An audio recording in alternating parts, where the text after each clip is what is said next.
Austrian দিয়েছেন, যিনি কোরআনের একটা আয়াত গবেষণা করে একটা বই লিখেছেন, দ্য ডান্সিং বিচ, নেচে যাওয়া মৌমাছি। সূরা নাহলের একটা আয়াতটা হচ্ছে وأوحى إلى النحل أن اتخذي من الجبال بيوتا ومن الشجر ومما يعرشون ثم كلي من كل الثمرات فاسلكي سبل ربك ذللا يخرج من بطونها شراب مختلف ألوانها فيه شفاء للناس। এই আয়াতটাকে ভিত্তি করে গবেষণা করে তিনি যে বইটা লিখেছেন, এই বইটা লিখে পৃথিবীতে সারা লাগিয়ে ফেলেছেন এবং নোবেল প্রাইজ পেয়েছেন। তিনি প্রমাণ করেছেন মৌমাছির জীবন চিত্র, আশ্চর্য দিকগুলো কেমন, আল্লাহ তাআলা কিভাবে যে মধুর সম্পর্ক বলছে কেন বলেছেন দেখিয়ে দিয়েছেন। আনিত্তাকিজি বুয়ুতাম মিনাল জিবাল, ইত্তাকিজি নারী মৌমাছিকে লক্ষ্য করে আল্লাহ তাআলা বলেছেন। নারী ভাষার শব্দ ইত্তাকিজি মান, নেতৃত্ব একজন রানী মৌমাছি। এই জন্য শব্দটাও আল্লাহ অনুকূলে ব্যবহার করেছেন। তিনি দেখিয়ে দিয়েছেন আমাদের দেহে যেমন একটা স্টমাক থাকে, মৌমাছির দেহে থাকে দুইটা। একটাতে সে তার খাবার রাখে, এবং সে তার এনার্জির জন্য যা দরকার। আরেকটা স্টমাকে নেকটার, পুষ্পরস ওখানে ঢুকে, ওই পুষ্পরসটাকে এনজাইম দিয়ে, পাচক রস দিয়ে সেটাকে মধু বানায় এবং পিছনে তার ওই স্টমাকের পিছনে যে নল দিয়ে সে মৌচাকে তাকে সংরক্ষণ করে।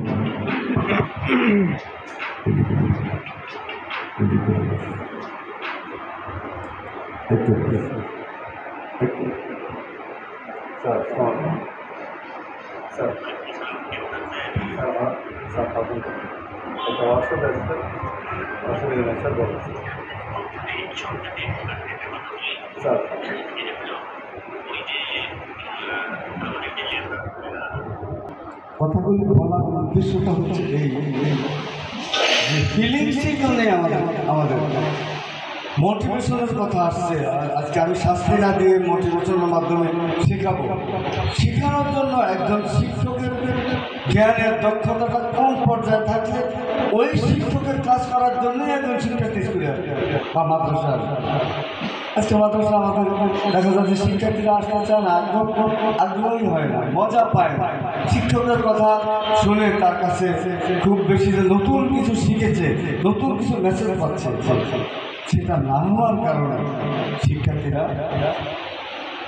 প্রতিষ্ঠান বিমুখ হয়ে যাচ্ছে, পড়ার টেবিল বিমুখ হয়ে যাচ্ছে। একটাই কারণ, শিক্ষকরা জ্ঞান চর্চার সাথে নেই। হ্যাঁ, আপনাদের মতো যে সকল প্রতিষ্ঠানগুলো আছে হয়তো বা অন্য প্রতিষ্ঠানগুলোর তুলনায় আপনারা একটু ব্যতিক্রম হবেন বা হতে পারে, হওয়া উচিত। সেজন্য এই যে জ্ঞান এবং দক্ষতার জায়গা, এই জায়গায় আমাদেরকে আসতে হবে। বিশেষ করে মোটিভেশনের যে জায়গাটা, মোটিভেশনটা আপনাকে দিতে হবে একদম শিক্ষকের সবসময় মাথায় রাখতে হবে আল্লাহ তাআলার ওই আয়াতটা, ফাবিমা রাহমাতিন মিনাল্লাহি লিনতা লাহুম ওয়ালাউ কুনতা ফাজ্জান গালিজাল কলবি লানফাদ্দু মিন হাওলিক ফাআফু আনহুম ওয়াস্তাগফির লাহুম ওয়াসাবিরহুম ফিল আমর। আসলে রাসূলকে লক্ষ্য করে আল্লাহ তাআলা বলেছে ফাবিমা রাহমাতিন মিনাল্লাহি লিনতা লাহুম। আপনার প্রতি আল্লাহ তাআলার বড় অনুগ্রহ হচ্ছে আপনি অত্যন্ত নরম হৃদয়ের অধিকারী। রাহমাত লিনতা লাহুম, খুব নরম হৃদয়ের অধিকারী। ওয়ালাউ কুনতা ফাজ্জান গালিজাল কলবি, গালিজের গালিজ মানে বদ মেজাজি, বদ রাগী, বাজে আচরণের মানুষ যদি হতেন লানফাদ্দু মিন হাওলিক, আপনার থেকে কিছু মানুষরা দূরে সরে যেত। বুঝতে পারছেন? পাওয়ারফুল আনবেন তাদের জন্য, তাদেরকে ক্ষমা করে দেন, তাদের জন্য দোয়া করেন। এই যে কথাগুলি, এই ডিসিশনগুলি কাদের জন্য? রাসূলের চরিত্রটা, আচরণটা কেমন ছিল, এই কথাগুলো বোঝানো হয়েছে। রাসূল কোন রাসূল তিনি, যিনি পৃথিবীবাসীর কাছে নিজের পরিচয় দিতে গিয়ে বলেছেন, আনা বুইস্তু মুআল্লিমান, আমি শিক্ষক হিসাবে প্রেরিত হয়েছি। কি বলেছেন? ওইদিকে তাকালেন কেন? বোম ফুটে নাই তো? তাহলে একটা গাড়ি শব্দ শুনে হৃদয়টা কেমন ছিল, আচরণটা কেমন ছিল? আমার আচরণ, আমার মনোভাব, আমার অ্যাটিটিউড, আমার দৃষ্টিভঙ্গি সেরকম আছে কিনা, এটা ভাবার প্রয়োজন আছে না আমাদের? না হলে আমি যত জ্ঞানের দাবিদারি হই, অনেক কিছু আমি জানি পারি, কিন্তু আপনার কাছ থেকে একজন শিক্ষার্থী শিখার জন্য আপনার প্রতি যে শ্রদ্ধাবোধ, মমত্ববোধ, আন্তরিকতা, মনোভাব, দৃষ্টিভঙ্গি থাকা দরকার, সেটা হবে না। বুঝতে পারছি? শিক্ষার্থীদেরকে মোটিভেশন দেওয়ার জন্যে,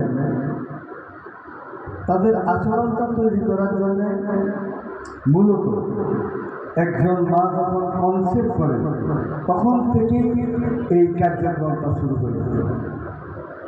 বুঝতে পারছেন? মেডিকেল সায়েন্টিস্টরা বলছে, যখন একজন মা যখন কনসেপ্ট করেন 20 দিন হয়ে যায় কনসেপ্ট করার পরে, তখন থেকেই ভ্রূণের ভিতরে, ভ্রূণ অবস্থা যখন মানে একজন মানুষ থাকে, তখন থেকে মায়ের মন বুঝতে শুরু করে। হাম অ্যান্ড লিয়ান হুক নামে দুজন বিজ্ঞানী আমেরিকান শুক্রাণুর ভিতরে প্রাণের অস্তিত্ব আবিষ্কার করেছে, এবং একজন মানুষ যিনি সন্তান ধারণ করেন, তার অ্যাক্টিভিটিস, তার পড়াশোনা, তার আমল আখলাক, সে কি শুনবে, কি খাবে, কীভাবে তার লাইফটা লিড করবে, এই বিষয়গুলো নিয়ে সাইকোলজির একটা বিশাল সাম্রাজ্য আছে, জায়গা। বিশেষ করে আজকে দেখেন এই পৃথিবীটাকে নিয়ন্ত্রণ করে কিন্তু ইহুদিরা, ঠিক কিনা? ইহুদিরা কিনা? কিন্তু ইহুদি কয়জন সারা পৃথিবীতে? 1 কোটি হতো না, আরও তো কম। 600 কোটি মানুষের পৃথিবীতে, তাদের সংখ্যা 1 কোটি লোক, তাই না? তাহলে এত নেতা সারা পৃথিবীর ব্যবসা বাণিজ্য, শিক্ষা, সংস্কৃতি, জব মার্কেট, তারপরে মানে অস্ত্র সামরিক জায়গায়, গোয়েন্দা বিভাগ, পত্র পত্রিকা, মিডিয়া, সব কিছু তাদের কন্ট্রোল। এত নেতা কোথায় পাই? দেখেন, ওই যে একজন আলেমের বক্তব্য থেকে আমি শুনে, মানে তিনি যে 2টা মেসেজ দিয়েছে। একটা ছিল যে পৃথিবীতে একমাত্র ইহুদি জাতি, মুসা আলাইহিস সালামের উম্মত যারা, ওই যে ডাবলা নিয়ে নীল নদীর অপরপারে যখন গেল, তখন তাদের জন্য ওয়াজাল্লাল্লাহ আলাইকুমুল গামামা ওয়া আনজালনা আলাইকুমুল মান্না ওয়াসসালওয়া কুলু মিন তাইয়্যিবাতি মা রাযাকনাকুম ওয়া মা যালামুনা ওয়ালাকিন আনফুসাকুম ইয়াযলিমুন। আসলে সূরা বাকারা ওই পরে যাওয়ার পরে মেঘ দিয়ে আল্লাহ তাআলা তাদেরকে ছায়া দিয়েছে মরুভূমিতে, আর জান্নাত থেকে তাদের জন্য মান্না ওয়াসসালওয়া পাঠাইছে। পৃথিবীতে একটা জাতি আছে যারা পৃথিবীতে থেকে দুনিয়া থাকা অবস্থায় জান্নাতি খাবার খেয়েছে। এই জান্নাতি খাবারের যে একটা ইফেক্ট তাদের ডিএনএতে, এর প্রভাব হয়তো বা তাদের মেধা এত বেশি, তারা এখন এত বেশি মেধাবী। আরে বিষয় বলেছে যে ইহুদিরা কেন এত মেধাবী? ইহুদি নারীদের মধ্যে কে আপনার সন্তান ধারণ করবে সেটাও রাষ্ট্রের পারমিশন দিতে পারে। চিকিৎসকের তার ফিজিক্যাল ফিটনেসটা আছে কিনা সন্তান ধারণ করার মতো, সেটা ডাক্তারের কাছ থেকে সার্টিফিকেট নিয়ে তাকে করতে হবে। এবং সন্তান ধারণের পর থেকে বাচ্চার বয়স 7 বছর হওয়া পর্যন্ত ওই মা এবং শিশুকে একদম বিশেষ পরিচর্যার মাধ্যমে তার লাইফ লিড করতে বাধ্য করে। বুঝতে পারছেন? একদম প্রথম সপ্তাহে তার পরিবর্তনটা কি, দ্বিতীয় সপ্তাহে কি, প্রথম মাসে কোন পর্যায়ে, দ্বিতীয় মাসে কোন পর্যায়ে কি করবে, এই জাতীয় তাদের একটা রুটিন আছে, চিকিৎসকের তত্ত্বাবধান। অথচ আমরা যারা মুসলমান, একজন মা সন্তান ধারণ করার পরে যদি তাকে মেন্টাল টর্চার করা হয়, মানসিকভাবে অশান্তিতে রাখা হয়, প্রেশারের মধ্যে রাখা হয়, তাহলে এটার ইফেক্টটা তার সন্তানের মধ্যে কেমন হতে পারে, এই আইডিয়াটা আমাদের ভাবিও। তাহলে আচরণ, একজন মা কি শুনেন, তিনি যদি হিন্দি সিনেমা শুনেন, তার সন্তানটা ওই অ্যাটিটিউডের মধ্যে থাকে। সাইকোলজিস্টরা বলেছেন যে ইমপ্লিসিট এমবেডেড মেমোরি নামে একটা বিষয় আছে। সন্তান জন্মের সাথে যে আজান দেওয়ার নিয়ম আছে, এই আজানটা কি সে বুঝে বা শুনে? শুনে। তার ইমপ্লিসিট এমবেডেড মেমোরিতে এটা ঘিরে থাকে এবং এটা সে মনে মনে খুঁজতে থাকে। মা যত বেশি কোরআন তেলাওয়াত করবেন, ভালো কিছু শুনবেন, ভালো কথাবার্তা শুনবেন, ভালো চিন্তা করবেন, সেটার ইফেক্টটাও তার সন্তানের মধ্যে পড়বে।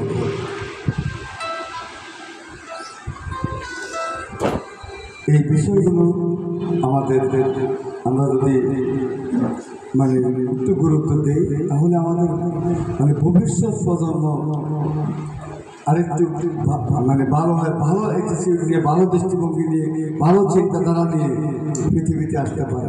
অর্থাৎ একজন সন্তানের দৃষ্টিভঙ্গি এবং অ্যাটিটিউডটা মায়ের গর্ভ থেকেও তৈরি করে নিয়ে আসে।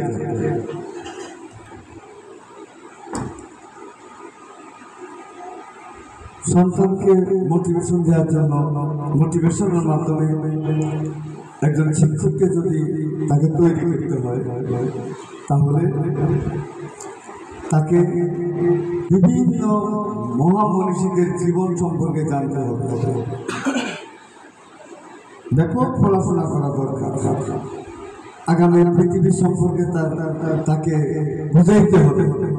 আমি নিজে দেখেছি, যেমন গতকালকে আমি মতলব দক্ষিণের মতলব জেবি পাইলট উচ্চ বিদ্যালয়, যে স্কুলটা উপজেলার মধ্যে শ্রেষ্ঠ স্কুল, ওই যে অলিউল্লাহ পাটোয়ারি সাহেব নামে একজন বিখ্যাত মানুষ আছেন, আমাদের 4 জেলা মানুষ, সারা বাংলাদেশে প্রধান শিক্ষকের মধ্যে পরিচিত অলিউল্লাহ পাটোয়ারি, ওই স্কুলের প্রতিষ্ঠাতা। আচ্ছা, সেখানে আমি পরীক্ষার্থী শিক্ষার্থী, 250 শিক্ষার্থী, তাদেরকে নিয়ে এভাবে কথা বলেছি প্রায় 45 মিনিট। আমি দেখেছি শিক্ষার্থীদেরকে যদি একটু স্বপ্ন দেখানো যায়, একটু মোটিভেশন দেওয়া যায়, এত চমৎকারভাবে ওরা রিসিভ করে, মানে আপনার কথার বাহিরে, আপনার মানে আপনার নির্দেশনার বাহিরে তারা কোনো কিছুই করতে চায় না। কিন্তু এই মোটিভেশনটা কতক্ষণ, একবার দিলেই তো হইল না, কন্টিনিউয়াস যখন এই জাতীয় বিষয়গুলো নিয়ে শিক্ষার্থীদেরকে মোটিভেশন দেওয়া যায়, তখন তার মেমোরিতে গেঁথে যায়, অভ্যাসে পরিণত হয়, তখন সে ভালো কিছু করে। আমাদের শিক্ষার্থীদেরকে যদি আপনি শাস্তি না দিয়ে, আসলে শাস্তি দেওয়ার কিন্তু কোনো দরকার হয় না। আল্লাহ রাসূল কখনো শাস্তি দিয়ে শিক্ষা দিয়েছিলেন বলেন এমন কোনো ইতিহাস আছে? হযরত আনাস রাদিয়াল্লাহু আনহু কি বলেছেন, আমি 10 বছর রাসূলের সাথে ছিলাম, তার কাজের লোক হিসাবে, তার বাসা। এই 10 বছরের মধ্যে কখনো তিনি বলেন না এটা কেন করেছো, ওটা কেন করো না, এমন কথাও তিনি বলেন। হাদিসে আছে না এই কথা? তাহলে এখানে কি মেসেজ পাই আমরা? পানিশমেন্ট কি আসলে দরকার হয়? তখন শিক্ষকের যখন যোগ্যতা থাকে না, দক্ষতার ঘাটতি থাকে, তিনি যখন বুঝাইতে পারেন না। আমরা আমাদের ছোটবেলায় দেখেছি 71 আমি ক্লাস 4 পড়তাম, স্বাধীনতার যুদ্ধটা মনে আছে, প্রাইমারি স্কুলে পড়েছি। তখন দেখতাম যে শিক্ষকদের বেতন ছিল 10টায় ক্লাস শুরু হবে, 9টা পর্যন্ত খেতে কাজ করেন। এরপরে ক্ষেত থেকে আইসা পুকুরে একটা লাভ মাইরা গোসল শেষ, লাভ দিছে দিয়ে পড়ছেন, আবার দ্রুত উঠে আসছে, আইসা ঘরে যা পাইছেন গপা গপ খেয়ে তারপরে হাঁটা দিচ্ছেন। রিক্সা গাড়ি কিছু ছিল, 2-3 মাস হেঁটে তারপরে মাদ্রাসায় বা স্কুলে গেছে। গিয়ে বসার পরে শরীরটা বড় ক্লান্ত, চেয়ারে বসার সাথে সাথে ঘুম এসে গেছে। এমন অনেক টিচারকে দেখেছে শরীরটা বড় ক্লান্ত, এমন শিক্ষক ছিল। তারা চেয়ারে গিয়ে বসে বলতেন যে এই এখান থেকে এখান পর্যন্ত পড়, মুখস্থ কর। তিনি চেয়ারে বসে ঘুমাচ্ছেন না, উপায় কিন্তু খুব ক্লান্ত মানুষ। ঘুম থেকে জাগার পরে এবার পড়া ধরছেন, যে মুখস্থ বলতে পারে না তার দিশের পিটানি, পিটানি, দেবদারুর লাঠি, ঝিংলা, বাঁশের কঞ্চি দিয়ে এমন পিটানি, এমন জায়গায় মারে যে উল্টে দেখানো যায়। ওরকম একটা সময় চলে গেছে। ওই সময়ের teaching method, teaching learning activity এই যুগে কি চলতে পারে না? এখন চ্যাটজিপিটির যুগ। শিক্ষার্থীকে একটা কোশ্চেন দেওয়া হলো বা একটা অ্যাসাইনমেন্ট দেওয়া হলো, এটা করো, সে চ্যাটজিপিটিতে বললেই উত্তরটা ওখান থেকে একদম টিচার সব কিছু দিয়ে দিচ্ছে। চ্যাটজিপিটি ব্যবহার করতে পারেন না? কে কে পারেন একটু হাত তুলে দেখুন। কে কে পারেন? সবাই ভালোভাবে পারেন না? আচ্ছা, এটার উপরে একটা ওয়ার্কশপ করবে একদিনে, এবং প্র্যাকটিক্যাল ওয়ার্কশপ। তারা চ্যাটজিপিটির মাধ্যমে কিছু ইয়ে করবে, ওই যে অ্যাসাইনমেন্ট তৈরি করবে বা কন্টেন্ট তৈরি করবে। ক্লাসরুম টিচিংয়ের যে কন্টেন্টগুলি চ্যাটজিপিটি বললেই, আপনার যদি মাস্টার ট্রেনার দরকার আমাকে বলে, আমার মাস্টার ট্রেনারের অভাব নেই। আমি কোরবানিদের আগে পরে ইনহাউস ট্রেনিং করাইছি 3 দিন করে। আমার 1500 শিক্ষক এই জেলা, কারণ আমার হাতে অনেক মাস্টার ট্রেনার আছে। এই টেকনোলজিগুলোর ব্যবহারের দক্ষতা থাকতে হবে, কোনো কম্প্রোমাইজ নেই যে এই ব্যাপারে। কোনো এই জায়গায় যত পিছনে পড়বেন তত বেশি আপনি অদক্ষ শিক্ষক হিসাবে নিজেকে প্রমাণ করবেন। আপনি যেই জায়গায় থাকেন,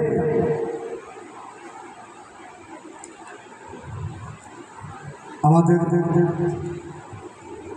শিক্ষার্থীদেরকে মোটিভেশন ওই জায়গায় যদি আপনাকে যেতে হয়, পৃথিবীর কোনো বিজ্ঞানী বা দার্শনিকের চেয়েও তার অভিজ্ঞতা, তার লেখনী, তার বিভিন্ন গবেষণার রেজাল্ট, এইগুলি আমরা পড়ি বা জানি, ঠিক আছে, কিন্তু এটাই সব। শুধুমাত্র একজন মানুষ যাকে আল্লাহ তাআলা পৃথিবীতে পাঠিয়েছেন, ওমা আরসালনাকা ইল্লা রাহমাতাল লিল আলামিন, পৃথিবীবাসীর জন্য রহমত হিসাবে আপনাকে পাঠিয়েছেন। তিনি কে? হযরত মুহাম্মদ সাল্লাল্লাহু আলাইহি ওয়াসাল্লাম। তার সম্পর্কে এনসাইক্লোপিডিয়া ব্রিটানিকা, পৃথিবীর সবচেয়ে বেশি গ্রহণযোগ্য এবং পঠিত বই, প্রায় অধিকাংশ ভাষায় যে বইটা অনুবাদ আছে, শ্রেষ্ঠ পুস্তক এনসাইক্লোপিডিয়া ব্রিটানিকা। অনলাইনেও পাওয়া যায়, গুগলে সার্চ দিলে, চ্যাটজিপিটি গিয়ে আপনি খোঁজে পেয়ে যাবেন। সেখানে বলা আছে, as a father, as a teacher, as a messenger, as a lawmaker, as a lawgiver, as a reformer of the society, Muhammad is the superman of the world. সুবহানাল্লাহ। মুহাম্মদ সাল্লাল্লাহু আলাইহি ওয়াসাল্লাম হচ্ছেন সুপারম্যান অফ দ্য ওয়ার্ল্ড। তার living pattern, তার thinking pattern, তার eating pattern, তার sleeping pattern, 4টা প্যাটার্ন আপাতত যদি একটু ধারণ করতে পারেন, তাহলে দেখবেন যে আপনাকে খুঁজবে শিক্ষার্থী, আপনাকে ফলো করবে, আপনাকে দেখে দেখে সে তার লাইফটাকে তৈরি করার চেষ্টা করবে। আর কিছু বলারও দরকার হবে না। পৃথিবীর যত মানুষ রাসূল সাল্লাল্লাহু আলাইহি ওয়াসাল্লামের কথা শুনে ইসলাম গ্রহণ করেছে, তার সে কয়েক হাজার গুণ বেশি মানুষ তাকে দেখে দেখে, তার আচরণ দেখে, তার ব্যবহার দেখে, তার কথাবার্তা দেখে মোটিভেট হয়েছে এবং ইসলামের ছায়া করে চলে আসছে। বুঝতে পারছেন? বড় মোটিভেশনটা হচ্ছে আপনার একদম আপাতমস্তক, আপনার মাথার চুল থেকে পায়ের নখ পর্যন্ত একজন শিক্ষার্থীর সামনে আপনি আদর্শ। আপনার কোন জায়গাটা সে অনুসরণ করবে, সকল কিছুই কিন্তু সে তাকিয়ে দেখে। একজন শিক্ষককে শিক্ষার ক্ষেত্রে, জ্ঞানের ক্ষেত্রে শিক্ষার্থী যত বেশি গুরুত্ব দেয়, আমাদের পৃথিবীর কোনো মানুষকে এত গুরুত্ব দেয়। এক সময় আমি ঢাকার government level high school Dhanmondi, ওই স্কুলের শিক্ষকতা করেছি অনেকদিন, প্রায় এক যুগ। ঢাকা কলেজের পাশে যে স্কুল, আমি ক্লাস টিচার। আমার ক্লাসে আমাদের ওই সময়ের ডিজি ছিলেন অধিদপ্তর জুনায়েদ স্যার, তার সাথে আমার ক্লাসে বলতে আমার জানা ছিল। কত বিচারপতি, কত মন্ত্রী, বিচার সচিবের ছেলে গভর্নমেন্ট লেভেল বলে এত কিছু আমরা তো একটা খবর করতাম। তো তিনি আমার ক্লাসে ঢুকে একটা সাবজেক্টের খাতা কিন্তু আমরা বাসায় দিয়ে দিতাম, গার্জিয়ান দেখে, হ্যাঁ, তারপরে আবার খাতা জমা দিত। তো উনি নিজেই খাতাটা নিয়ে আসেন, এসে আমাকে বললেন যে টিচার দেখেন তো এটা যে শিক্ষকের খাতাটা দেখেছে এটা কি সঠিক আছে। উনি ডাইরেক্ট পাস করেছেন, কিন্তু আমার কাছে মনে হলো এখানে ভুল থাকতে হবে। আমি দেখলাম আপনিকে ওখানে ভুল আছে, ভুলের উপরে উনি মার্কিং করেছে। আমি বললাম স্যার এখানে ভুল আছে। তো তখন তিনি হেসে দিয়ে বললেন, দেখেন আমি আমার ছেলেটাকে যতই বোঝানোর চেষ্টা করলাম যে বাবা তোমার টিচার হয়তো খেয়াল করে নেই, কিন্তু এখানে এই যে এটা হবে না, এটা হবে। আমার ছেলে বলছে বাবা তুমি কিছুই জানো না, কিছু বুঝো না, আমার টিচার যা বলছে ওটাই ঠিক, আমার টিচার তুমি কিছু বুঝো না। আর বাবা কিন্তু দিয়েছি, ছেলে বলে যে তুমি কিছু বুঝো না। শিক্ষকের একজন শিক্ষার্থীর যে অ্যাটিটিউড, দৃষ্টিভঙ্গি, এখন শিক্ষক যদি ওই জায়গায় ভুল করে ফেলে, সঠিকভাবে মূল্যায়ন না করে, তাহলে শিক্ষার্থীর বিশ্বাসের জায়গাটা কি হবে বলেন? বিশ্বাসের জায়গাটা যদি ভেঙে যায় একজন শিক্ষকের ব্যাপারে, এই ভাঙ্গা জায়গাটাকে, ভাঙা হৃদয়টাকে জোড়া লাগানো কি এত সহজ? বুঝতে পারছো? সেই মহামনীষীর living pattern, thinking pattern, sleeping pattern, eating pattern, এই প্যাটার্নগুলো ঠিক করার জন্য আল্লাহ তাআলা প্রত্যেক বছরের একটা মাস ধরে মুসলমানদেরকে ট্রেনিং দেয়। সে মাসটা কোন মাস? রমজান মাস, তাই না? আমি গতকালকে ওই যে আমার অফিসে একদল শিক্ষক আসছিলেন, তাদের মধ্যে জিজ্ঞাসা করলাম যে আপনার এখন বয়স বললেন স্যার 59। তো বললাম যে তাহলে যদি 10 বছর বাদ দেয় আপনার জীবন থেকে, তাহলে 49টা, আপনি 49টা মাস আল্লাহর পক্ষ থেকে আপনি ট্রেনিং পাইছিলেন, 49টা রমজান মাস আপনি পাইছিলেন। আচ্ছা এবার দেখি আপনার জীবনে এই রমজানের যে ট্রেনিংটা আল্লাহকে দিয়ে, আল্লাহ তাআলা আপনাকে দিয়ে আপনাকে যেমনটা তৈরি করতে চেয়েছিলেন, সে কোন কোন জায়গায় আপনি তৈরি হয়েছে বা আপনার মধ্যে পরিবর্তন আসছে। আমি তাকে জিজ্ঞাসা করলাম, আচ্ছা রমজান মাসে আমরা রাতের খাবারটা কখন খাইতাম, অর্থাৎ ইফতার কখন করতাম? অস্ত দেওয়ার সাথে সাথে নাকি 2 মিনিট আগে, নাকি 2 মিনিট পরে? একদম সাথে সাথে, কারণ ইসলামী নিয়মে দিন শুরু হয় সূর্য অস্ত দেওয়ার সাথে সাথে, ইংরেজি নিয়মে দিন শুরু হয় রাত 12টার পরে, বাংলার নিয়মে দিন শুরু হয় সূর্য উদয়ের সাথে সাথে, নাকি? জানি তো খাবার শুরু করতাম সূর্য অস্ত দেওয়ার সাথে সাথে, শেষ করতাম এশার নামাজের আগে। তারাবির আগে। তারাবির পরে আর খাওয়া ঠিক না, খাওয়া হারাম না, কিন্তু ঠিক না। কেউ যদি খায় তাহলে তার সেহরিটা ঠিক মতো মানে মজা করে খেতে পারবে। তারাবির পরেও খেলে সেহরি খেলে দিলে পেটে বদহজম হওয়ার সম্ভাবনা থাকে, এরকম বিষয়। আচ্ছা, রাসূলের লাইফে তিনি কখন খাইতে বলেছেন হাদিসে জানা হাদিসটা কারণ বলেছেন ইজা ইস্তামাতিল ইশা ওয়াল আশা ফাকাদ্দিমুল আশা। তোমার সামনে যদি রাতের খানা আর ঈশার নামাজ থাকে আগে খানা খাবে। তাহলে রাতের খাবারটা আল্লাহ রাসূল কখন খেতে বলেছেন? ঈশার নামাজের আগে। আমি ওই শিক্ষককে জিজ্ঞাসা করলাম যে 49 মাস এই ট্রেনিংটা নেওয়ার পরে আপনি গতকালকে রাতের খাবারটা কখন খাইছিলেন? বুঝছেন কিনা? তিনি লজ্জিত হয়ে গেছেন।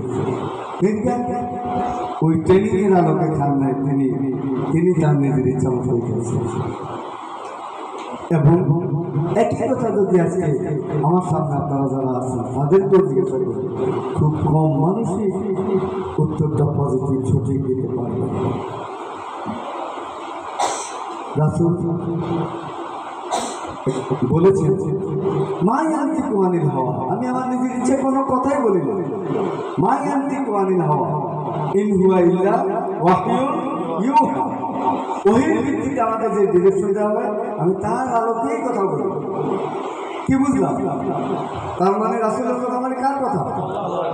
আল্লাহ বলেছে এসা তাকে খাইতে, আমি খাইছি রাত 10টা 11টা 12টা।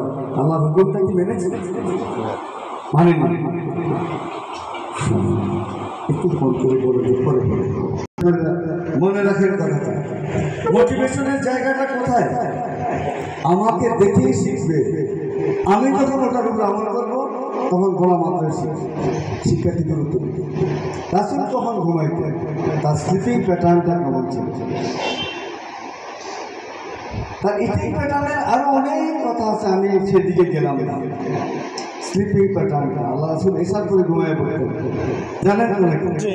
উঠতেন তখন অমিনাল লাইলি ফাতাহাজ্জাত বিহি নাফিলাতাল লাক আসা আন ইয়াবআসাকা রাব্বুকা মাকামান মাহমুদা। মাকাম মাহমুদ আল্লাহর কাছে এটা সর্বোচ্চ প্রশংসার জায়গা। খারাপ জায়গায় ওই মর্যাদাটা খারাপ হবে। ফাতাহাজ্জাত বিহি নাফিলাতাল লাক, তাহাজ্জুদের সাথে তাদের রিলেশন। রমজান মাসে সেদিন তাহাজ্জুদের অভ্যাস করছিলাম না? তাহাজ্জুদ করছিলাম তো নাকি? রমজানের পরে সে অভ্যাসটা কি এখন আছে? নেই। তাহলে রাসূলের অভ্যাসের সাথে কি আমি যুক্ত আছি? নেই। যদি না থাকি তাহলে আল্লাহর পক্ষ থেকে যে রহমত এবং বরকত পাওয়ার কথা, পাওয়ার সম্ভাবনা আমার জন্য বেশি না কম? রাসূল সাল্লাল্লাহু আলাইহি ওয়াসাল্লাম তিনি তাহাজ্জুদে খুব লম্বা সিজদা দিতেন। উম্মুল মুমিনিন মা আয়েশা সিদ্দিকা রাদিয়াল্লাহু আনহা থেকে একটা হাদিস হযরত আবু হুরায়রা রাদিয়াল্লাহু আনহু বর্ণনা করেছেন। মা আয়েশা সিদ্দিকা বলেছেন যে আল্লাহ রাসূল তাহাজ্জুদে এত লম্বা সিজদা দিতেন, কখনো কখনো আমাদের মনে হতো উনি কি ঘুমায় পড়ছেন নাকি মারা গেছেন। এই লম্বা সিজদা দিয়ে তিনি শুধু সুবহান রাব্বিয়াল আলা বলেছেন। কি মনে হয়?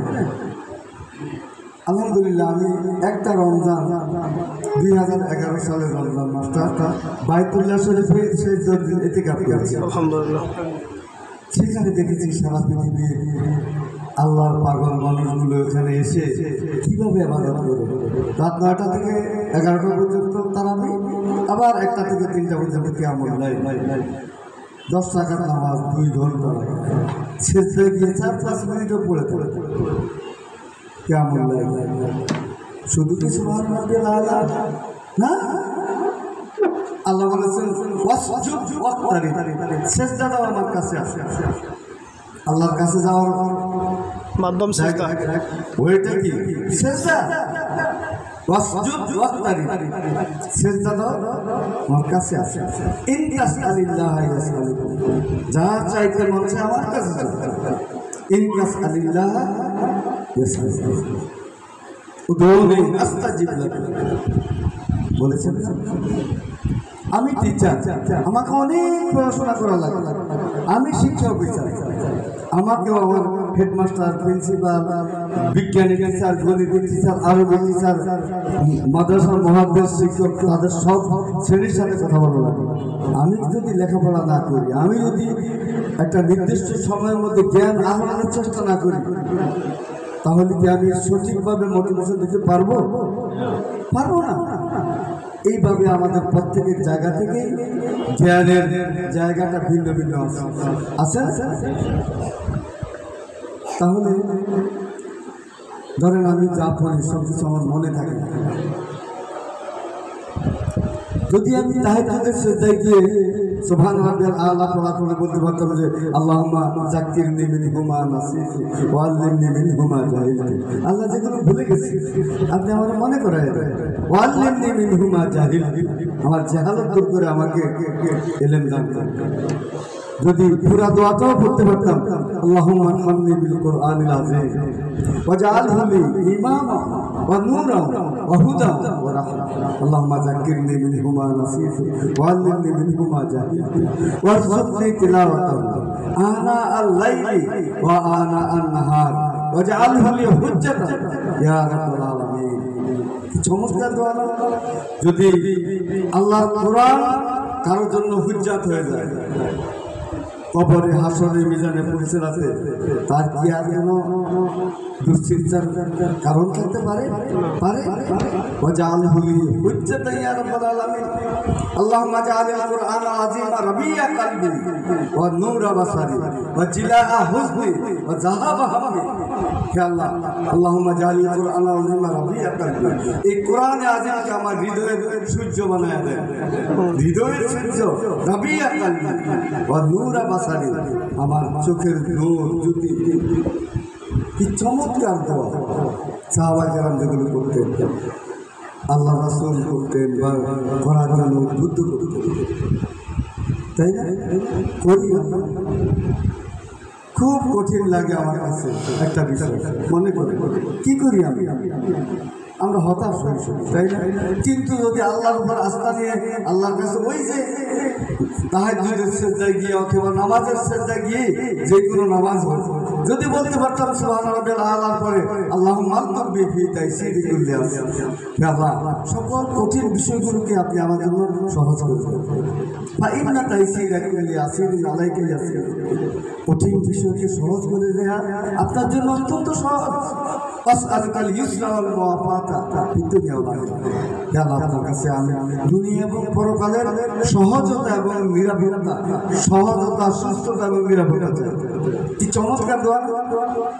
যদি করতে পারতাম কঠিন কাজগুলো আমার জন্য আল্লাহ তাআলা, কঠিন বিষয়গুলো আল্লাহ আমার জন্য সহজ করে দিতে পারতেন না?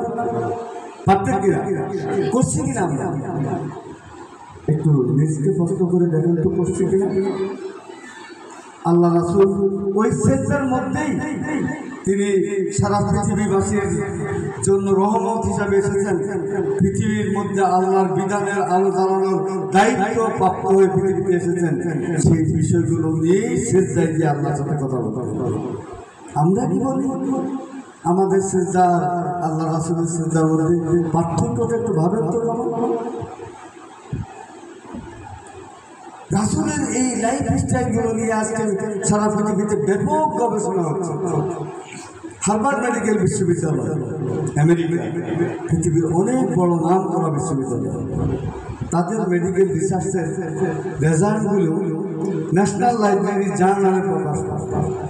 তারা বলেছে কোনো মানুষ যদি রাত ৯টা থেকে ২টা পর্যন্ত অন্ধকারে গভীর ঘুম দিতে পারে, তাহলে তার ব্রেন এবং দেহের কোষগুলো, দেহে মেলাটোনিন হরমোন সিক্রেশন হবে, রিলিজ হবে। মেলাটোনিন হরমোনটা হচ্ছে হ্যাপি হরমোন। অনেকগুলো হরমোনাল অ্যাক্টিভিটিস আমাদের দেহে কাজ করে, আমাদের ব্রেনে কাজ করে। Melatonin, oxytocin, dopamine, cortisol, endorphin, norepinephrine, নানা রকমের হরমোনাল অ্যাক্টিভিটিস। হরমোনাল কারণেই মেয়েদের মুখে দাঁড়িয়ে ওঠে না, ছেলেদের মুখে দাঁড়িয়ে ওঠে। হরমোনাল কারণেই ওই যে শরীফ কয় যে আমি শরীফ হইলে কি হবে, মনে মনে আমি শরীফ। আবার রাশেদা বলে যে আমি রাশেদা হইলে কি হবে, আমি মনে মনে রাশেদ। শরীফ শরীফের গল্প একবার শুনছিলেন না? এগুলি শুধু ছেলের মধ্যে মেয়েরই আচরণ, মেয়ের মধ্যে ছেলে মেয়ে আচরণ হরমোনাল কারণে। হরমোনাল ট্রিটমেন্ট করতে পারলে ওর আচরণের পরিবর্তন এসে যাবে। সেটা না করে একটা শ্রেণী একবার আমাদেরকে বোঝানোর চেষ্টা করলো যে মানে সমকামিতার দিকে আমাদেরকে নেওয়ার চেষ্টা করেছে। সেই সিলেবাস থেকে আল্লাহ আমাদেরকে রক্ষা করেছে। বুঝতে পারছেন? তাহলে মেলাটোনিন হরমোনটা সিক্রেট নয়। যদি কোনো মানুষ 9টা থেকে রাত 2টা পর্যন্ত এই সময়টা ঘুমাইতে, দেখেন রাসূলের লাইফস্টাইল স্লিপিং প্যাটার্নের সাথে মেডিকেল সায়েন্সের গবেষণার কোনো পার্থক্য আছে? নেই। কোনো শিক্ষার্থী, কোনো শিক্ষক, কোনো অভিভাবক যদি এই লাইফস্টাইলটা মেনে চলতে পারে যে আমি রাত 9টা থেকে 9:30 বা 10টার মধ্যেই একদম ঘুমিয়ে পড়বো, 9:30 পৌনে 10টার মধ্যে ঘরের বাতি নেমে যাবে, ঘুমিয়ে পড়বো সবাই, আর উঠবো 3:30 থেকে 4টার মধ্যে। 6 ঘন্টা হয়ে যায় ঘুম। 6 ঘন্টা ঘুমাইলে মোটামুটি অসুস্থ হবে না, তাই না? একজন শিক্ষার্থী যদি এই সময় 4টায় উঠে ভোর রাত 4টা থেকে সকাল 8টা পর্যন্ত 4 ঘন্টা হয়, সকাল 8টা পর্যন্ত যদি 4 ঘন্টার মধ্যে 3টা ঘন্টা পড়াশোনা করতে পারে, আর 1 ঘন্টা বাথরুমে গেল, 2 রাকাত তাহাজ্জুদ পড়লো, হ্যাঁ 1 ঘন্টা চলে গেল, কিন্তু বাকি 3টা ঘন্টা যদি কোনো ছেলে মেয়ে পড়াশোনা করতে পারে, ওই সময়ের 1 ঘন্টা দিনের অন্য সময়ের 5 ঘন্টা সমান হবে। সে 3 ঘন্টা পড়েছে মানে 15 ঘন্টা পড়ে ফেলেছে। আর বেশি বলার দরকার হয় না। পৃথিবীর যত গবেষণা, আবিষ্কার, অসাধ্য সাধন হয়েছে এই সময়ের মধ্যে আল্লাহ তাআলার রহমতের ফেরেশতারা পৃথিবীর আকাশে এসে মানুষকে ডাকতে থাকে। কার কি অপূর্ণতা আছে, অভাব আছে, কি কিনতে চাও আমার কাছে আমি দেওয়ার জন্য রেডি, চলে আসে। ডাকে না? জানেন এই সময় যদি এই অভ্যাসটা যদি আমার একজন শিক্ষক থাকতেন, তিনি যদি 2 রাকাত তাহাজ্জুদ পড়ে তার অপূর্ণতাগুলো নিয়ে তাহাজ্জুদের যায় নামাজের সেজদায় থেকে যদি অভাব অভিযোগগুলো আল্লাহর কাছে চাইতেন, টাকা পয়সা কম, অভাব বুঝে না, আল্লাহ হ্যাঁ আল্লাহুম্মা আফতাহ লি আবওয়াবা রাহমাতিকা ওয়া সাহহিল লি আবওয়াবা রিজকিকা। চমৎকার দোয়া না? আল্লাহ তোমার রহমতের মধ্যে আমাকে একটু ঢুকায় দাও, আর আমার জন্য রিজিকটা একটু সহজ করে দাও, তাই না? এইভাবে আরো নানা রকমের দোয়া আছে। আল্লাহুম্মা কান্নিনি বিমা রাযাকতানি ওয়া বারিক লি ফি ওয়াখলুফ আলা কুল্লি গাইবাতিন লি বিখাইর। আল্লাহুম্মা কফিনি বিহালালিকা আন হারামিক ওয়াগনিনি বিফাদলিকা আম্মান সাওয়া। আছে না? এইভাবে আমরা যদি এই অভ্যাসগুলো করতে পারতাম তাহলে আল্লাহর রহমত পাওয়ার সম্ভাবনা কম হতো না বেশি হইতো? দুনিয়ার মানুষের কাছে আমরা চাই আর বিরক্ত হই, আবার মনটা ছোট করে খাটো করে ওখান থেকে ফেরত আসি, পাই না। কিন্তু যেখানে চাইলে, যেখান থেকে মঞ্জুরি করায় নিতে পারলে পাওয়াটা ইজি হয়ে যায়। কোন ভাবে যে পাবো সেটা চিন্তা করে মানুষ কুল পায় না। অতার জীবন তাসা গাইরে হিসাব, যাকে ইচ্ছা তিনি অপরন্তরে দেখতাম, সেই জায়গায় যদি আমরা যেতে পারতাম তাহলে আমাদের লাভটা একটু বেশি হতো না? হইতো কিনা? এই সময় উঠে যদি একজন শিক্ষক যদি 1টা ঘন্টা পড়তে পারতেন, আগামীকাল নিজের সাবজেক্টটা পড়াবে, অথবা তার পেশাগত বিষয়গুলো নিয়ে, তার যেই জায়গায় দক্ষতার ঘাটতি আছে ওই বিষয়গুলো, তাহলে ওই শিক্ষকের টিচিং লার্নিংটা শিক্ষার্থীদের জন্য প্রাণবন্ত হতো না? অনেক বেশি সাকসেসফুল টিচিং লার্নিং হতে পারতো না? পারতো কিনা? বুঝতে পারছেন তো আমাদের ঘাটতিটা কোন জায়গায়? এই জায়গায় আমরা একটু ভাবি আজকে থেকে শুরু করে দেবে রাতের খাবারটা কোনো যুক্তির দরকার নাই ঈশার আগে কেন তা আল্লাহ ঘুমিয়ে পড়বো 10টার মধ্যে উঠবো ভোর এরপরে তাহাজ্জুদ 2 রাকাত হলো তাহাজ্জুদের অভ্যাস 2 রাকাত হলো এরপরে পড়াশোনা আপনার সন্তান পড়াশোনা করবে আপনি আপনার শিক্ষার্থীগুলোকেও যদি এইভাবে মোটিভেশন করতে পারেন তাহলে দেখবেন যে বরকত আসবে তাদের জীবনে বরকত অ্যাক্টিভ রাখার জন্য আরেকটা বিষয় আছে যেটা সাইকোলজিস্ট মেডিকেল সায়েন্সের লোকেরা যেটা বলে সেটা হচ্ছে যে কোরআনের একটা আয়াত আছে ইন্না কুরআন আল ফাজরি কানা মাশহুদা নিশ্চয় ফজরের কোরআন সাক্ষ্য রাখা হবে আচ্ছা আয়াতটা ফজরের কোরআনের এত গুরুত্ব কেন এই আয়াতটা একটা গবেষণামূলক আয়াত ইন্না কুরআন আল ফাজরি কানা মাশহুদা এই আয়াতটা নিয়ে গবেষণা করবেন এখানে গবেষণার জায়গাটা কোথায় ফজরের কোরআনের গুরুত্ব এত বেশি যত বেশি কোরআন তেলাওয়াত করা যাবে তত বেশি একজন মানুষের ব্রেন অ্যাক্টিভ থাকবে ব্রেন অ্যাক্টিভ সেজদার বিষয়টা নিয়ে মেডিকেল রিসার্চাররা অনেক গবেষণা করেন একটা রিসার্চে বলেছে যে কোনো মানুষ যদি 10 সেকেন্ড তার মাথাটাকে মাটির সাথে থেকে রাখতে পারে তাহলে তার ব্রেনের ফ্রন্টাল লোবটা অ্যাক্টিভ হবে লোব কোরআন শরীফে একটা আয়াত আল্লাহ তাআলা 16 বার বলেছেন আয়াতটা হচ্ছে ফাতাবিরু ইয়া উলুল আলবাব ফাতাবিরু ইয়া উলুল আলবাব ফাতাবিরু ইয়া উলুল আলবাব 9 বার সম্ভবত আর ফাতাবিরু ইয়া উলিল আলবাব 7 বার অথবা বিপরীত হতে পারে হাফেজ সাহেবরা আবার মুসাফফার আয়াত ভালো বলতে পারবেন যাই হোক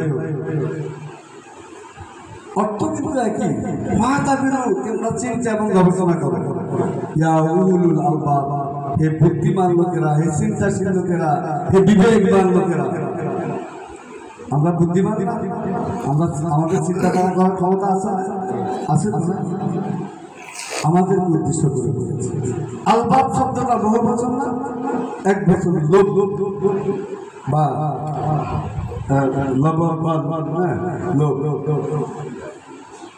মেডিকেল সায়েন্টিস্ট আমাদের এই ব্রেনটাকে 4টা লোভে ভাগ করেছে সামনে ফ্রন্টাল লোব ডান পাশে প্যারাটাল লোব বাম পাশে টেম্পোরাল লোব পিছনে অক্সিপিটাল লোব গবেষণা করতে ফ্রন্টাল লোব লিখেই সার্জন ফ্রন্টাল লোবের কাজ কি চ্যাট জিপিটিতে গিয়ে বলেন শুধু দেখবেন যে কি কাজ সব নিয়ে আসবে প্যারাটাল লোব কি কাজ করে আপনার ব্রেনের কোন অংশ কি কাজ করে কিভাবে আপনার এই ব্রেনটাকে আপনি অ্যাক্টিভ রাখতে পারেন সব কিন্তু আপনি পেয়ে যাবেন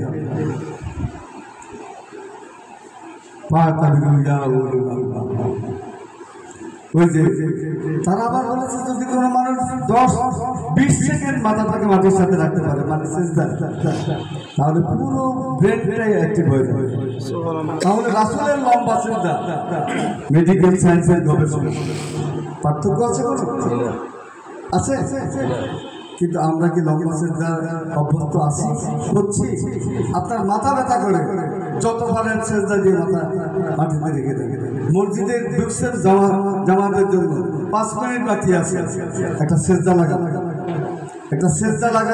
একদম জামাত দাঁড়ানো পর্যন্ত যা অভাব আছে আপনার সেটাই করে এখানে হুজুর গানে বড় বড় আলেম ইসলামী আন্দোলনের অনেক লিডারকে দেখেছি এই আমলটা করতে সময় সুযোগ পাইলে সেজদায় চলে যায় এই আমলিয়াতের অভ্যাসটা আমাদের অনেকের মধ্যে নেই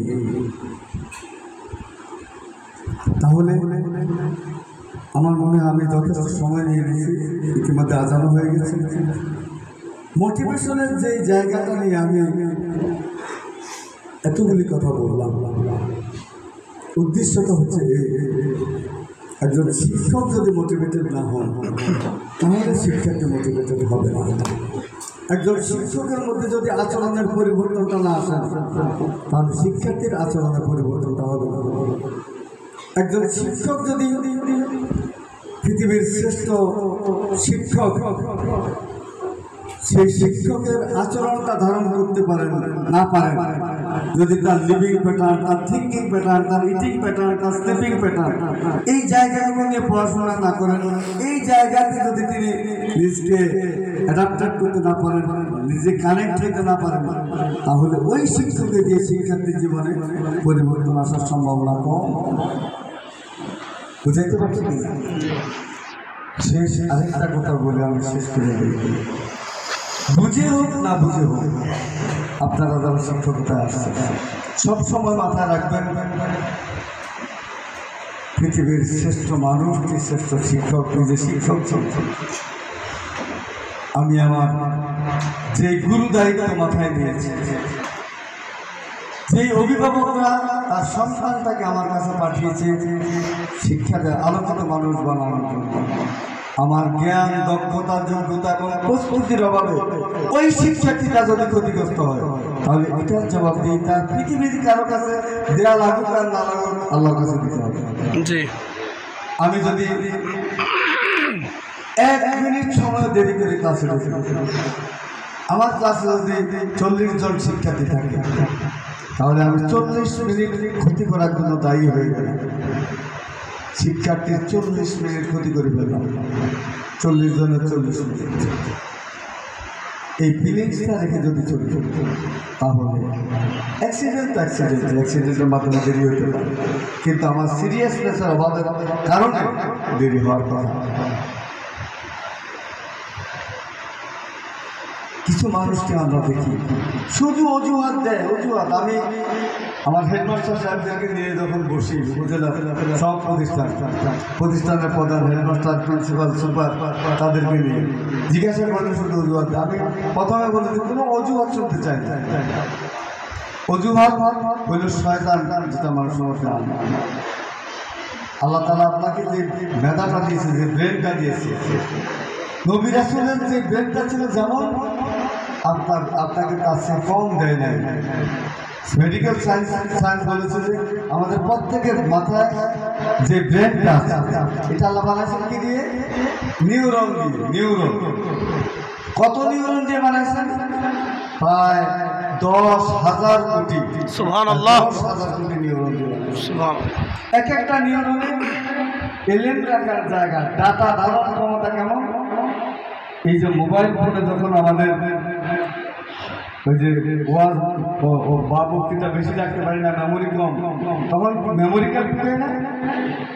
65 GB একটা মেমোরি কার্ড হলে কত জিনিস রাখা যায়? অনেক। 1000 GB মেমোরি কার্ড হইলে অন্তত 10-15-20 বছরে আর ধরা মানে চেঞ্জ করার হওয়ার কথা না।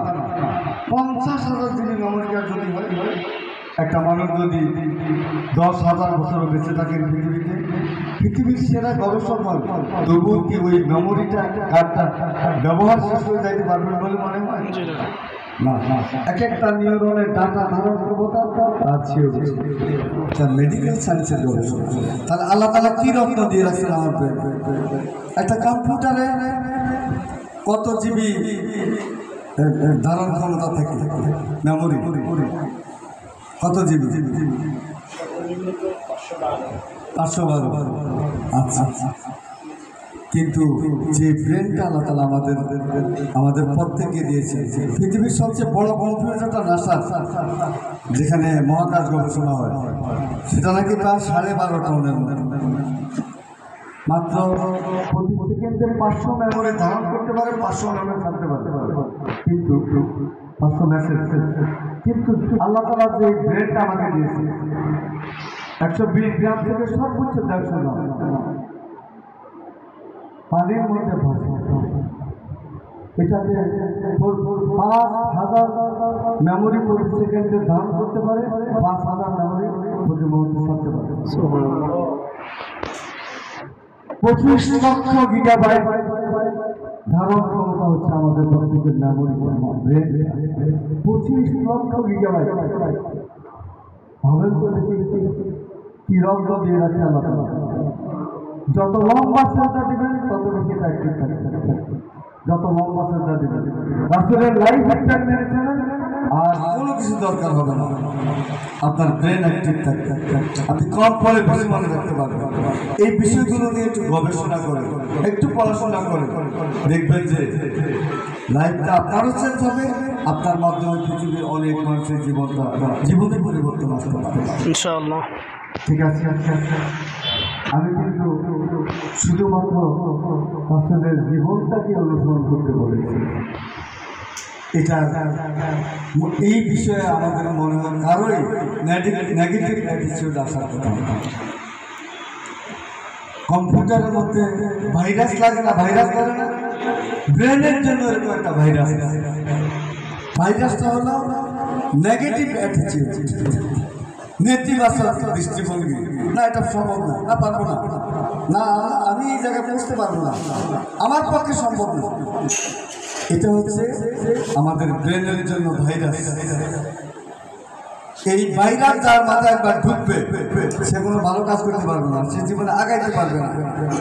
এবং প্রধান তাকে যদি কোনো একটা কাজের বিষয়ে কেন করতে পারলেন না জিজ্ঞাসা করেন, তিনি শতাধিক যুক্তি দিয়ে বুঝিয়ে দিতে পারবেন তিনি যে কাজটা করেন নাই এটা তিনি সঠিক জায়গায় আছেন। অর্থাৎ নেগেটিভ অ্যাটিটিউড তার ব্রেনে নেগেটিভ আইডিয়াগুলো কন্টিনিউয়াস থাকে, তার মধ্যে সাপ্লাই দিতে থাকে এবং তিনি আস্তে আস্তে নিচের দিকে ড্যামেজ হইতে থাকে। আর পজিটিভ অ্যাটিটিউড কন্টিনিউয়াস প্রতি মানুষকে দ্রুত এগিয়ে। ওই যে দ্বিতীয় শিল্প বিপ্লবের কথা বলেছিলাম না, টমাস আলভা এডিসন 10,000 বার চেষ্টা করার পরে সফল হয়েছে, ফেল করেছেন কতবার? 9,999 বার ফেল বানান এটাকে যদি আমি ব্যাখ্যা করি কি আসে? এতে ফার্স্ট, এতে অ্যাটেন্ড, আইতে ইন, এলতে learning. First attempt in learning. Fail মানে কি? First attempt in learning. প্রত্যেকটা ফেলিউর থেকে শিক্ষা নিয়ে যে পরের শ্রেণীতে উঠতে পারে সেই পৃথিবীতে সফল হয়, সেই এগিয়ে থাকে, সেই এগিয়ে যায়। বুঝাইতে পারছি কিনা? কাজে পজিটিভ অ্যাটিটিউড দেব, সবসময় পজিটিভ থাকতে, তাহলে দেখবেন যে কাজে লাগে। পজিটিভ অ্যাটিটিউড জীবনের জন্য একটা চ্যালেঞ্জ, যা আমি অবশ্যই আমি যে শব্দটা নিয়েছি, যে টার্গেটটা নিয়েছি আমার জীবনের জন্য, সেটা আমি ওভারকাম করব। ঠিক 2 মিনিটে আর একটা গল্প, এই বিষয় নিয়ে একটা গল্প বলেছেন। মাইকেল জর্ডানের নাম শুনেছেন? পৃথিবীর শ্রেষ্ঠ বিলিয়নিয়ার এবং বাস্কেটবলের গড বলা হয়ে থাকে মাইকেল জর্ডান। ছোটবেলাটা খুব অভাবের মধ্যে কেটেছে। বাবা একবার তাকে ডেকে বললেন যে মাইকেল, একটা টি শার্ট হাতে দিয়ে, this is $1 T shirt, can you sell by $2? এটা $1 দিয়ে কিনেছি, $2 দিতে পারবা? বললেন ইয়েস। সে চিন্তা করলো, ভাবলো, ইনোভেশন করলো, এটাকে সুন্দর করে পরিষ্কার করলো, আয়রন করলো, গেট আপ মেকআপ দিয়ে একটা স্কুলের সামনে ঝুলাই দিল, লিখে দিল ইট ফর সেল। স্কুল থেকে বাচ্চারা বের হয়ে যাচ্ছে। এক বাচ্চা দেখে পছন্দ হয়ে গেল, বাবাকে বললো যে বাবা এই টি শার্ট আমার চাই। ছোট বাচ্চারা আবদার করলে বাবা মা যত কষ্টই হোক চেষ্টা করে পূরণ করার জন্য, তাই না? বাবা এসে বললেন হাউ মাচ? মাইকেল বললো $2। $2 দিয়ে কিনে নিয়ে বাবার কাছে গিয়ে মাইকেল বললো যে বাবা এই নাও তোমার $2। বাবা বললো যে ওয়েল ডান মাইকেল। এর কয়েকদিন পরে আবার আরেকটা টি শার্ট দিয়ে বাবা তাকে বললো যে Michael this is $1 T shirt, can you sell by $20? $20 বিক্রি করবে পারবা? মাইকেল বললো যে ইয়েস বাবা ইয়েস। এবার সে ইনোভেশন শুরু করেছে। ইয়েস বলেছে কিন্তু বুকে দুগানি আছে না, কাপুনি আছে না, কিন্তু সে ইনোভেশন আইডিয়া, হঠাৎ একটা আইডিয়া তার মাথায় এসে। ওই সময় মিকি মাউস একটা কার্টুন ছবি ছিল, শিশুরা বাচ্চারা খুব পছন্দ করতো মিকি মাউস কার্টুন ছবি, নাম শুনছেন না? সে মিকি মাউসের একটা লোগো টি শার্টটার মধ্যে এমন চমৎকার ভাবে সেটে দিল, একজন ড্রেস মেকারের কাছে নিয়ে এরপরে একটা অভিযান স্কুলের সামনে তাকে ঝুলাই দিল, নিচে লিখে দিল ফর সেল। বাচ্চারা আস্তে আস্তে যাচ্ছে, দেখতেছে এক বাচ্চা মিকি মাউসের খুব ভক্ত। মিকি মাউসের লোকওয়ালা টি শার্ট দেখে তার মাথা ঠিক নাই। বাবাকে বললো, বাবা এটা স্যার আমি যাবো না, এটা আমার দিতেই হবে। বাবা তখন মাইকেলকে বললেন হাউ মাচ? সে বলল $20 $20 দিয়ে কিনে নিয়ে চলে গেল। বাবার কাছে গিয়ে মাইকেল $20 দিয়ে বললো যে বাবা এই নাও তোমার $20। বাবা বললো, মাইকেলের পিঠ চাপড়িয়ে বললো যে মাইকেল জীবনে তুমি অনেক বড় হয়ে গেল। এর কয়েকদিন পরে আবার মাইকেলকে ডেকে বাবা আরেকটা টি শার্ট বললেন যে Michael this is $1 T shirt, can you sell by $200? $200 বিক্রি করো। কি বাস্তবটা শুনে কেমন মনে হয়? আমাদের এই যুগের ছেলেমেয়ে ছাত্রছাত্রীদেরকে যদি ছেলেমেয়েদেরকে বললে কি বলবে? বাবা তোমার কি হাত না ঘুরতে কামড়াইছে? এইসব কথা বলো। কিন্তু মাইকেল বললো যে ইয়েস, সে ভাবছে 2 সপ্তাহ 3 সপ্তাহ ধরে ভাবছে ইনোভেশন। হঠাৎ শুনলো যে পাশের শহরে হলিউডের একজন বিখ্যাত তারকা ফারাহ ফাউসি সে আসবে, তাকে লাল গালিচা সম্বর্ধনা দেওয়া। সে একটা আইডিয়া পেয়ে গেছে এবং তার কাছে চলে গেছে। তার কাছে যাওয়ার খুব চেষ্টা করতেছে, কিন্তু দেহরক্ষীদের জন্য বিকতে পারতেছে না। যতবারে যাওয়ার চেষ্টা করে দেহরক্ষীদের সরাই দেয়। এইভাবে অনেক বাচ্চা, তারপরে ফারাহ ফাউসির নজরে পড়ে গেল। দেখলো যে একটা বাচ্চা তার কাছে খুব আসতে চায়, কিন্তু দেহরক্ষীরা আসতে দেয়। সে তখন দেহরক্ষীদেরকে বললো, ও আমার ফান আমার কাছে আসতে দাও। যখন সে তার কাছে গেল, টি শার্টটা তুলে ধরেই বললো, আই নিড অ্যান অটোগ্রাফ, আমার একটা অটোগ্রাফ দাও। বাচ্চাটার আবেগ দেখে ফারাহ ফাউসি নিজ হাতে চমৎকারভাবে একটা অটোগ্রাফ টি শার্টটার মধ্যে লিখে দিল। ফারাহ ফাউসি খুব জনপ্রিয় অভিনেত্রী। মাইকেল টি শার্টটা নিয়ে শহরের অভিজাত একটা শপিং মলের সামনে ঝুলিয়ে দিল, উপরে লিখে দিল this is original signature by Farrah Fawcett, নিচে লিখে দিল ইট ফর সেল। মানুষের ভিড় জমে গেল। ফারাহ ফাউসির অনেক ভক্ত। একজন প্রথমে বললো আমি $200 দিব, আরেকজন বললো আমি $500 দিব, আরেকজন 700, আরেকজন 1000, এইভাবে $2000 গিয়ে $2000 সেল করে মাইকেল তার বাবার কাছে গিয়ে বললো যে বাবা তুমি $200 চেয়েছো, এই নাও তোমাকে আমি $2000 দিব। ইনোভেশন, অ্যাটিটিউড, চ্যালেঞ্জ, এইভাবে মানুষের জীবনটাকে চেঞ্জ করে দেয়, পরিবর্তন করে দেয়। বুঝতে পারছেন? পজিটিভ অ্যাটিটিউড, ইনোভেশন, আল্লাহর কাছে সাহায্য চাওয়া, আল্লাহর কাছে চাওয়া। এইভাবে যদি চাইতে পারেন ইনশাআল্লাহ আপনি পৃথিবীর সফল মানুষ, সেরা মানুষ হতে পারেন। দেখেন আপনারা তো সবাই ইয়ার। এই যে কয়েকদিন আগে আমেরিকার নির্বাচন হয়ে গেল, ডোনাল্ড ট্রাম্প প্রেসিডেন্ট হয়ে গেল, তাই না? এই বেটার বয়স কত জানেন? 84 বছর। 84 বছরের একটা বুড়িয়া বেটা, তাই না? 60 বছরের মানুষ রিটায়ারমেন্টে যায়, বেটার বয়স 84 বছর। সে চ্যালেঞ্জ দিয়ে আমেরিকার প্রেসিডেন্ট হয়ে গেল। সে যদি ভাবতো বারাক ওবামা 45 বছর বয়সে আমেরিকার প্রেসিডেন্ট হয়েছে, তাহলে আমি কি আর পারবো? তাহলে কি হইতো তার জন্য? হইতো। চ্যালেঞ্জ নেই আগে, আপনিও পারবেন। ঠিক আছে, আমি এতগুলি কথা বলার উদ্দেশ্য হচ্ছে আমরা শিক্ষকরা যেন আমার শিক্ষার্থীর সামনে জ্ঞান, দক্ষতা, যোগ্যতা, আচার আচরণ, অ্যাক্টিভিটিস, অ্যাটিটিউড সব দিক থেকে অনুকরণীয় হতে পারে। আমাকে দেখেই যেন সে অনুপ্রেরণা পায়, সে যেন তার জীবনের টার্গেটটা নিতে বাধ্য হয়, তার ভিতর থেকে সাহায্য।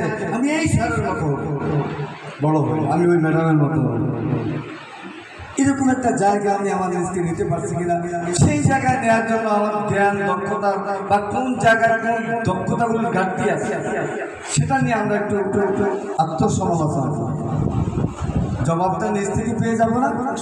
জবাবটা কি অন্য কেউ দেওয়ার দরকার হবে? তানজিমুল উম্মাহ চাঁদপুরে সবচেয়ে শ্রেষ্ঠ প্রতিষ্ঠান হোক, এবং আপনারা যারা স্টার্টিংয়ে আছেন আপনাদের মাধ্যমে এগিয়ে যান। হয়তো একদিন আপনারা থাকবেন না, কিন্তু নিজের কাছে তো বলতে পারবেন যে এই শ্রেষ্ঠ প্রতিষ্ঠানটার পিছনে আমার শ্রম ছিল, আমিও কাজ করেছি, তাই না? ভালো থাকুন সবাই। আল্লাহ হাফেজ। আসসালামু আলাইকুম।